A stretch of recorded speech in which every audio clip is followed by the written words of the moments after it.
Welcome, my dear friends. I am so grateful you've arrived here.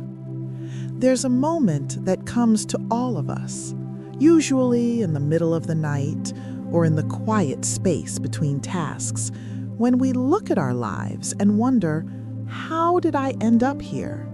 Not just geographically, not just circumstantially, but here, in this exact experience of being alive. With these relationships, this bank balance, this body, these feelings that seem to follow us no matter where we go. And there's usually a story we tell ourselves about it. Bad timing, bad luck, wrong family, wrong city, not enough education, not enough opportunity, not enough something. We become archaeologists of our own disappointments, digging through the past for reasons why things are the way they are. But what if the story you've been telling yourself about why your life looks the way it does, what if that story has it exactly backwards? Everything you see in your life right now, every circumstance, every relationship, every condition didn't happen to some of you. It happened through you. Your life isn't something being done to you by the world, something imposed upon you by forces beyond your control.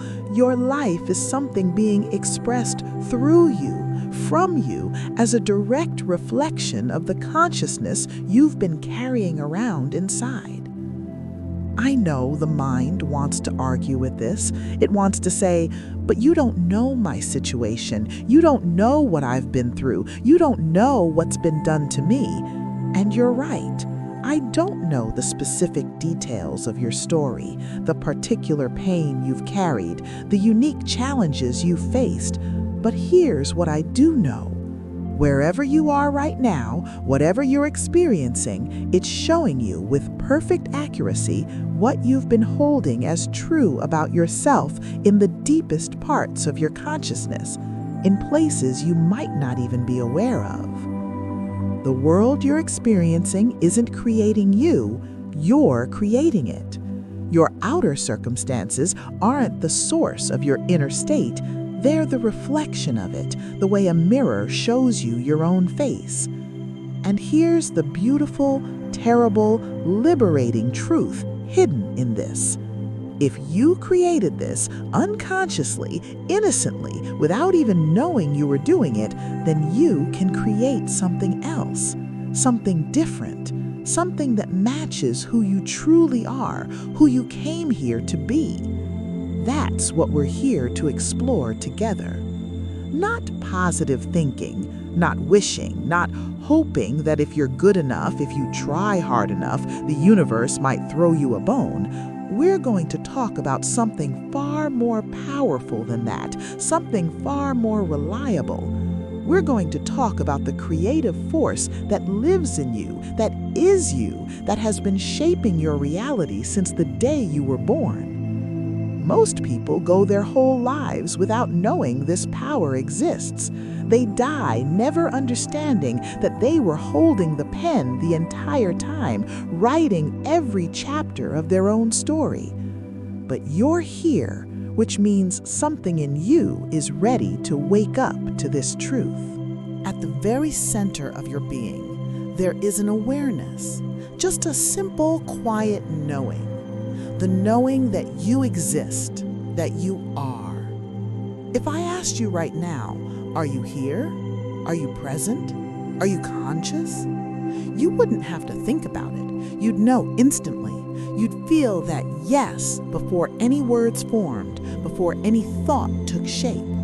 That's the I am in you. That's the awareness that exists before thought, before identity, before all the stories you tell yourself about who you are. It's the first thing, really the only thing. Everything else, all the roles you play, all the labels you carry, all the narratives about who you are, they're all additions, layers you've put on top of this fundamental truth. But this feeling of I am, this is primary.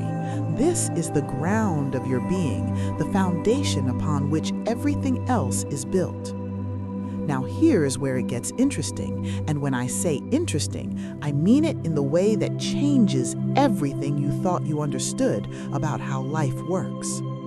Whatever you place after those two words, I am, becomes the creative instruction for your life, the blueprint from which your reality is built. When you say, I am struggling, you set into motion the forces that create more struggle in your experience. When you say, I am lonely, you activate the circumstances that confirm loneliness.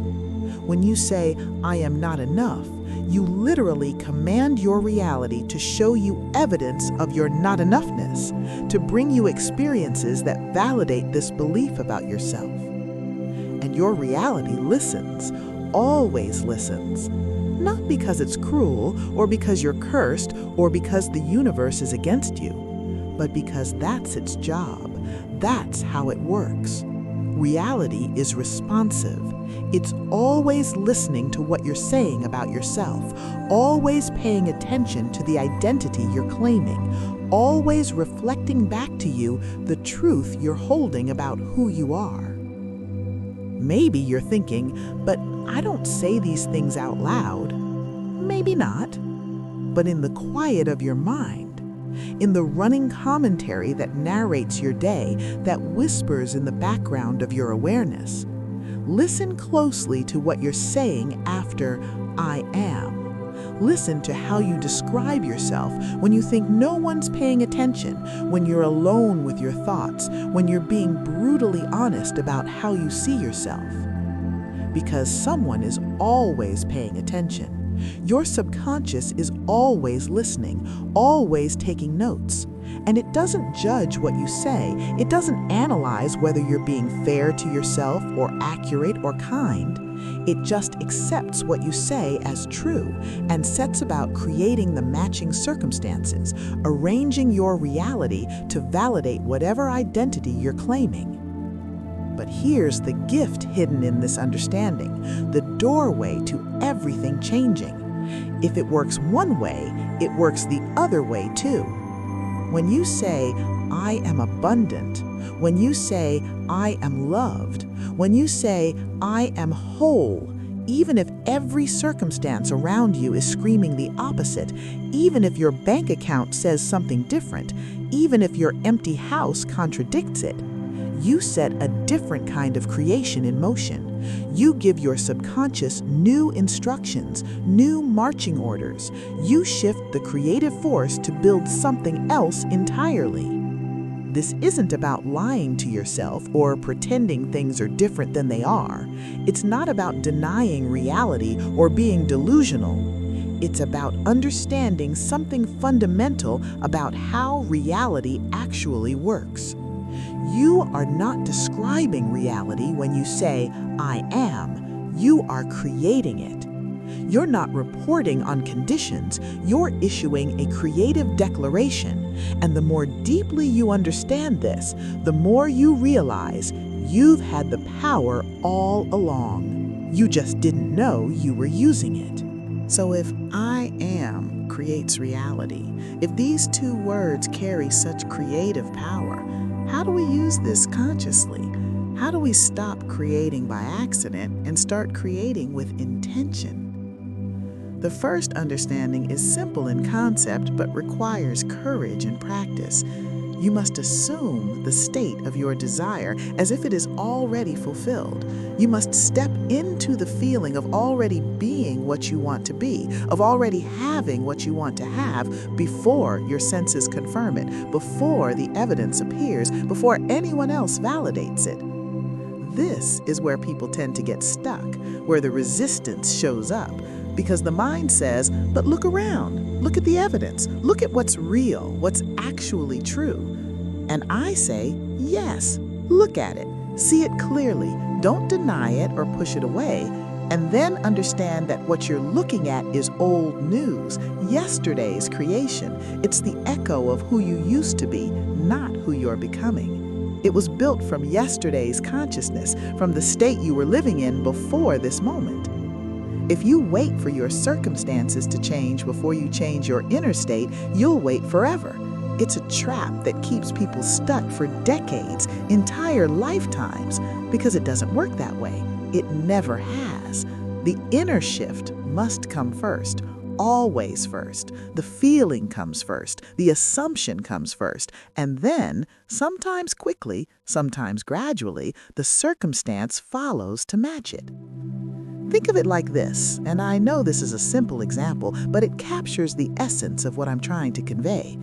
Imagine you're standing in a room with a mirror on the wall. If you want to see yourself smiling in the mirror, do you wait for the reflection to smile first? Of course not. That would be absurd. You smile, and the reflection has no choice but to follow. It can't do anything else. It's a mirror. Your life works the same way. Your outer circumstances are the reflection, the image of your inner state. You are the one standing in the room, the one with the power to change what the mirror shows. When you change, when you shift your inner state, the reflection must change. It's not optional, it's law. So how do you do this practically? How do you assume a state that your senses are telling you isn't true, that feels like pretending or lying to yourself? You go to the end. You bypass the middle entirely, all the questions about how and when and what steps to take, and you live in the feeling of your desire fulfilled, in the experience of already having what you desire. If you desire abundance, you don't spend your time thinking about how to get money or strategizing about opportunities or worrying about the path. You step into the feeling of being abundant, of already having plenty. What does that feel like in your body, in your nervous system? Relief, freedom, ease, generosity? You find that feeling and you rest in it. You let your whole being know what it feels like to be the person who has enough, who has more than enough, who never worries because they know they're taken care of. If you desire love, you don't imagine meeting someone or picture a first date or rehearse what you'll say. You step into the feeling of being loved, of already having that love in your life, the warmth of it, the safety of it, the joy of sharing your life with someone who sees you, truly sees you, and cherishes what they see. You let yourself feel held, wanted, celebrated. Not someday in the future, not when the right person shows up, now, in this moment. This is the practice. Every night before you sleep, and this timing matters because this twilight state between waking and sleeping is when your conscious mind releases its grip and your subconscious becomes most receptive. You let yourself drift into your desired state. You feel it in your body, not just as a thought, but as a lived experience. You let it become familiar, natural, like a place you know well. You visit it like you would visit your own home because in consciousness, you do live there. And gradually, subtly, sometimes suddenly, your outer world begins to shift.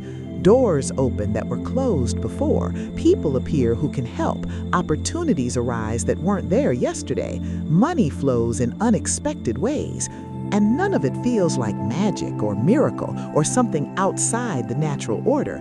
It feels natural. Because it is. It feels like, of course, this is who I am, this is my life. Because it is. You've been living there in consciousness. You've been breathing that air, dwelling in that state. And reality has no choice but to reflect what you've been holding as true about yourself. This is the first understanding. Live from the end. Assume the feeling of the desire fulfilled. Don't wait for permission from your circumstances. Don't wait for proof. Give yourself permission. Step into the state now. But here's what trips people up. Even when they understand this first principle, even when they're genuinely trying to step into their desired state, something keeps pulling them back, like an undertow in the ocean. And that something is the past. You know what I'm talking about. You try to feel abundant, to really embody that state, and immediately your mind serves up every memory of lack, every bill you couldn't pay, every opportunity you missed. every time you felt small or helpless or ashamed about money. The memories come flooding in, uninvited but powerful, and they drag you right back out of the new state and into the old familiar one. You try to feel loved, to rest in that feeling of being cherished, and up comes every rejection, every heartbreak, every moment you felt invisible or unworthy or too much or not enough. The past rises up like a wave and pulls you under before you even realize what's happening. The past has weight, you see. It has gravity. And if you don't address it, if you don't find a way to shift your relationship with it, it will pull you right back out of your new state every single time. You can't build a new future while dragging the old past behind you. It doesn't work. So, the second understanding is this: you must learn to revision your past, to reshape it, to place it in a context that supports who you're becoming rather than who you were. Now, I can feel the question forming already. How can I change what already happened? The past is the past. Facts are facts. You're right. You can't change the events themselves. What happened, happened. But here's what you can change: your relationship to those events, what they mean to you, how you hold them in your memory, the story you tell about them. And when you do that, when you shift the meaning and the context, you change their power over you. They stop being anchors that hold you in place and become simply things that happened once, a long time ago, to someone you used to be. There's a technique that's so simple it almost sounds silly when I first say it, but I promise you, and I've seen this transform countless lives, if you use it consistently, it will change everything. It's just 3 words: I remember when. When you say, I remember when, you're doing something subtle but profound. You're taking a current condition, something that feels real and present and solid, and you're placing it in the past. You're making it yesterday's news instead of today's reality. You're creating distance between who you are now and who you were then, between the life you're living and the life you used to live. If money is tight right now, if you're feeling that pressure and worry, instead of saying, I am broke or I don't have enough, you say, I remember when I worried about money. I remember when I used to feel anxious about bills. Do you feel the difference there? Can you sense how it shifts something? In the first version, you're claiming brokenness as your identity, as who you are in this moment. In the second, you're placing it in the past, in a time that's already over. You're standing in a new now, looking back at an old condition that no longer defines you. If you're dealing with illness, with physical discomfort or disease, instead of saying, I am sick or my body is failing me, you say, I remember when I felt under the weather. I remember when my body was struggling. If you're lonely, if you're aching for connection and companionship, instead of saying, I am alone or nobody wants me, you say, I remember when I spent so much time by myself. I remember when I was waiting for love to find me. Each time you do this, each time you use this simple phrase, you're reshaping your story. You're rewriting your history to support the person you're becoming rather than the person you were. You're creating a past for your new self to have lived through, a narrative that makes sense of where you are now. And your subconscious mind, and this is crucial to understand, your subconscious is extraordinarily literal. It doesn't analyze or question or doubt. When you say, I remember when, it accepts that as true. It files that experience as complete, as finished, as behind you. It closes that chapter and starts building a new present to match the new story you're telling. You can do this for others too, and this is one of the most loving things you can do for someone you care about. If your friend is struggling, if they're going through a hard time, you don't join them in their struggle. You don't commiserate and reinforce their suffering. You hold them in a different state. You see them already whole, already thriving, already past this difficulty, and you say quietly to yourself in your own consciousness, I remember when they were going through that hard time. I remember when they were struggling with that challenge. In your consciousness, you've already moved them past it. You've placed their struggle in the past tense. And consciousness is creative. It doesn't just affect your own life. When you revision someone's story, when you place their struggle in the past and feel their freedom in the present, you create a space for them to step into that freedom. You open a door they might not have seen was there. The I remember when technique is about building a bridge between the old story and the new one, between the old identity and the one that's emerging. You're not denying what was. You're not pretending it never happened. You're simply refusing to carry it into what is, refusing to let yesterday define today. Every time you use this phrase, you're performing a small funeral for the old you and a small resurrection for the new you. And over time, with consistency, with gentle persistence, you'll look around and realize the old you is completely gone. The old story doesn't fit anymore. You've become someone else entirely, and it happened so naturally you barely noticed the shift. This is the second understanding. Revision your past. Use I remember when to create distance from old conditions and claim your new identity as present tense reality. Now we come to the heart of it, to the thing that makes all of this work or not work, and it's something most people completely miss, something they skip right over in their eagerness to manifest or create or change their lives. You can know these first two understandings. You can practice them diligently. You can assume your desired state. You can revision your past. You can say all the right words and do all the right techniques. But if there's no feeling behind it, if it's just mechanical repetition without emotional engagement, nothing happens. Nothing changes. You're just going through the motions. Because here's the truth that most people don't understand. Your subconscious mind doesn't speak English. It doesn't speak any language, actually. It doesn't understand words or concepts or logical arguments. It speaks feeling. Emotion is its native tongue, the only language it truly comprehends. And if you're not communicating in feeling, if you're not speaking its language, you're not communicating at all. You're just making noise. Think about the moments in your life that shaped you, that changed who you are. Not the things people said to you, not the facts you learned in school, not the advice you were given. The moments that actually changed you were the ones you felt deeply, the ones that reached you at an emotional level. A moment of betrayal that broke your heart and taught you about trust. A moment of triumph that made you feel invincible and showed you what you're capable of. A moment of love that cracked you open and revealed something tender and true about being human.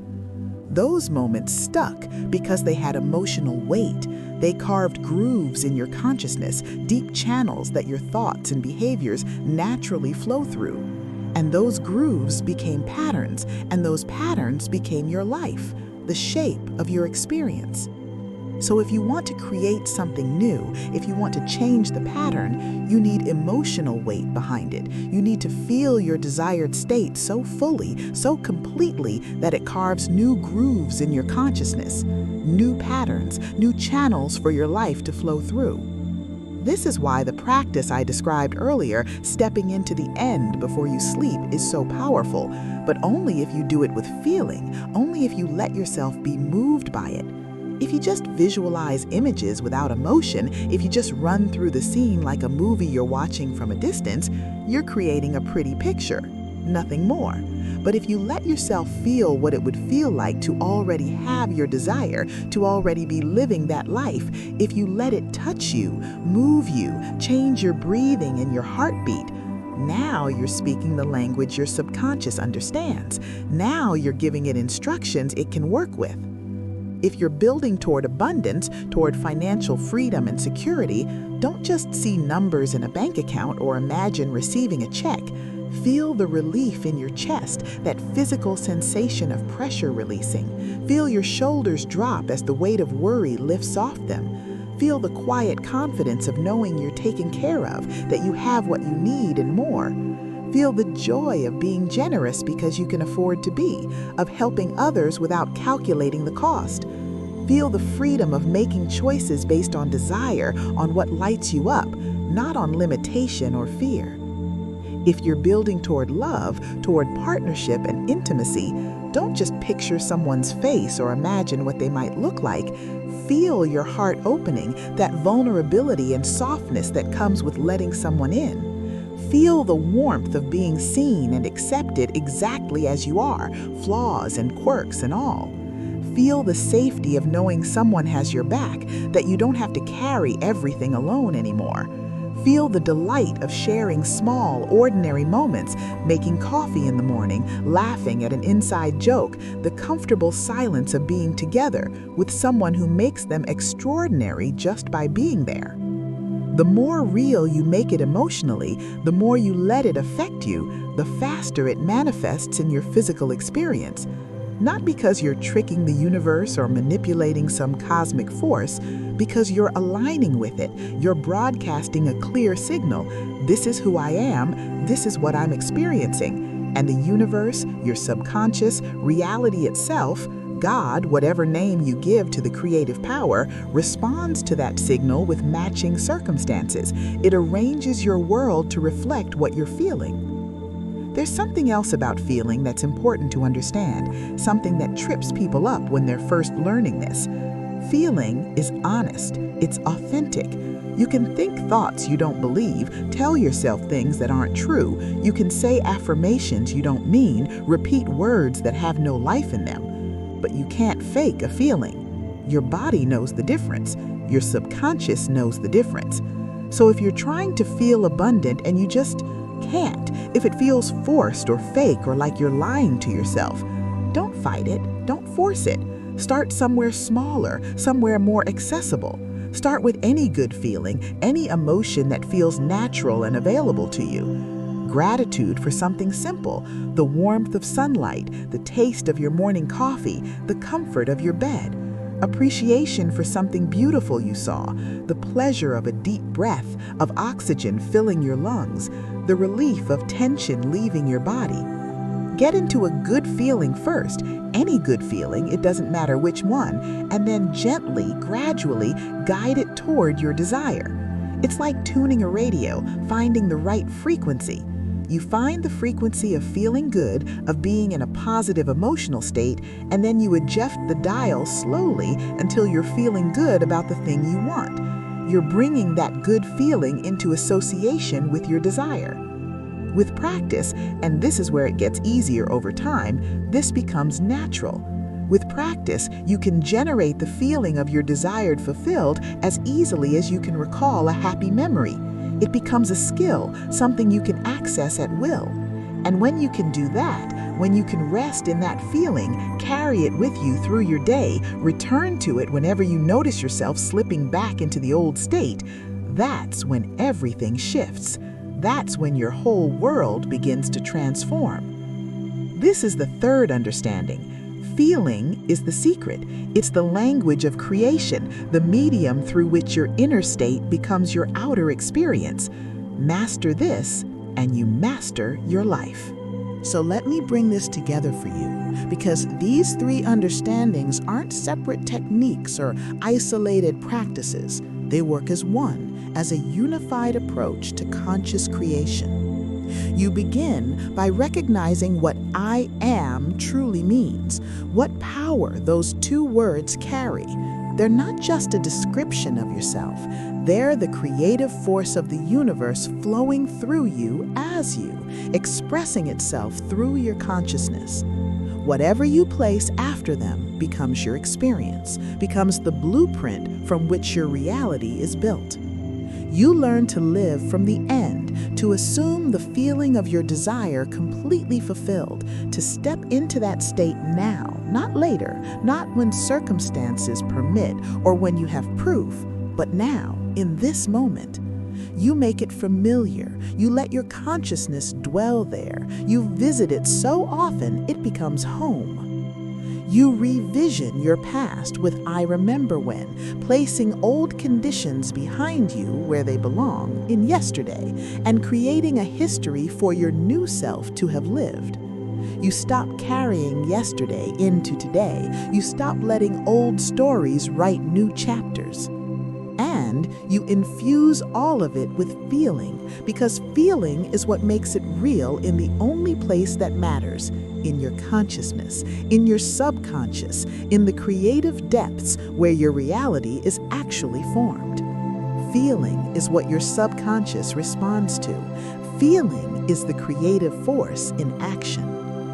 When you do this, when you apply these three understandings consistently, when you make them part of how you move through your life, you're not hoping reality will change. You're not wishing or wanting or waiting for something external to shift. You're being different. You're inhabiting a different state of consciousness. And when you are different, when your inner state changes, your world must become different to match. It has no choice. It's law. This is not magic, though it may feel magical when you first see it work. This is not wishful thinking or New Age fantasy. This is law, as reliable as gravity, as consistent as the rising sun. When you change your inner state, your outer circumstances will reorganize themselves to reflect it. They must. They have no other option. I've watched this happen thousands upon thousands of times over the years. I've watched people transform their health, their relationships, their finances, their entire lives by understanding and applying these principles. Not because they're special or chosen or lucky, not because they had some advantage you don't have, because they finally understood what was always true. They were the creative power all along. They just needed to wake up to it, to remember what they'd forgotten. And that's why you're here right now, isn't it? Something in you is ready to wake up, ready to stop being the victim of circumstances and start being the creator of your experience, ready to stop waiting for life to happen to you and start happening as you, expressing through you, creating itself through your consciousness. Tonight, when you get into bed and the day finally releases you, I want you to try something. Just for tonight. Just to see what happens. Choose one thing, one state you want to experience, one aspect of your life you want to transform. Maybe it's peace. You're tired of the anxiety, the constant worry, the mental noise. Maybe it's abundance. You're ready to stop struggling, to stop counting every penny, to feel the ease of having enough. Maybe it's love or health or freedom or joy. Whatever calls to you most strongly, whatever feels most alive in you right now, close your eyes and step into the end of it. Not the journey toward it, not the process of getting there, not all the steps between here and there. The end, the fulfillment, the already having it, the living it now. What would that feel like in your body, in your nervous system? Not what would you think about it, not what story would you tell. What would you feel? Let yourself feel it. Let your nervous system experience it. Let it become real in your body, even if your mind is protesting that it's not real in your circumstances, even if the evidence around you contradicts it. And as you're feeling that, as you're resting in that state, as you're letting yourself be in the experience, tonight, when you get into bed and the day finally releases you, I want you to try something. Just for tonight, just to see what happens. Choose one thing, one state you want to experience, one aspect of your life you want to transform. Maybe it's peace. You're tired of the anxiety, the constant worry, the mental noise. Maybe it's abundance. You're ready to stop struggling, to stop counting every penny, to feel the ease of having enough. Maybe it's love, or health, or freedom, or joy. Whatever calls to you most strongly, whatever feels most alive in you right now, close your eyes and step into the end of it. Not the journey toward it, not the process of getting there, not all the steps between here and there. The end, the fulfillment, the already having it, the living it now. What would that feel like in your body, in your nervous system? Not what would you think about it, not what story would you tell. What would you feel? Let yourself feel it. Let your nervous system experience it.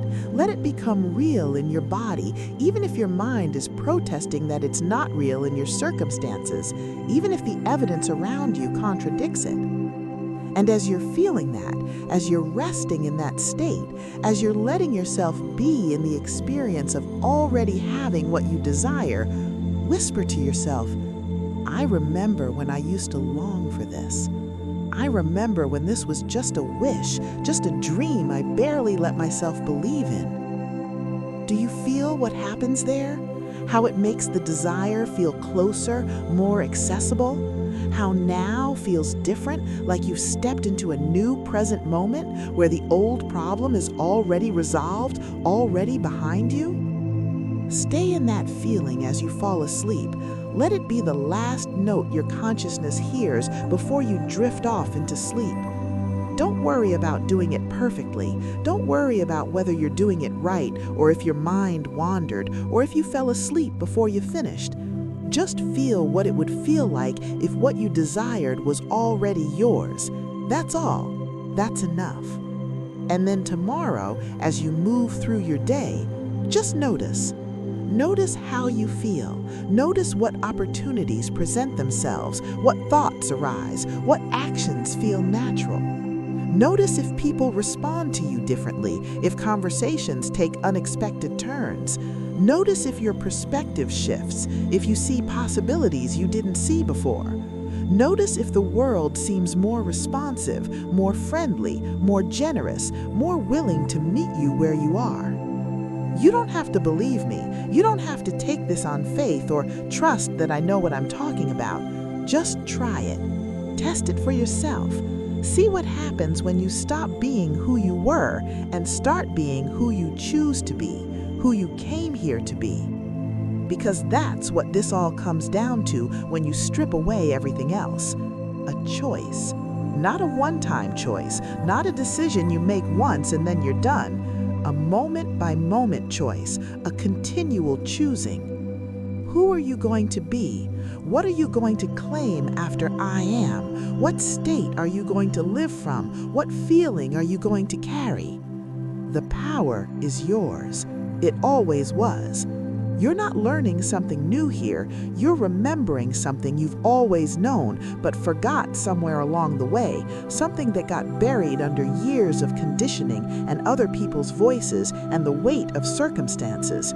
You're coming home to yourself, to the creative force that lives in you, that is you, that has been expressing itself as your life all along. Everything you need is already here. Everything you're looking for already exists. The life you want, the person you want to be, the experience you're longing to have, it all already exists. Not in some far-off future, not in some distant someday when you've earned it or deserved it or done enough. It exists now in consciousness, in the realm of all possibilities, waiting for you to claim it, to feel it, to step into it and make it yours. And when you do, when you finally say yes to who you truly are, when you stop apologizing for wanting what you want and just step into the state of already having it, your whole world transforms. Not because the world changed, not because circumstances magically rearranged themselves, because you did. You changed, and the world, being what it is, a mirror, a reflection, had no choice but to change with you.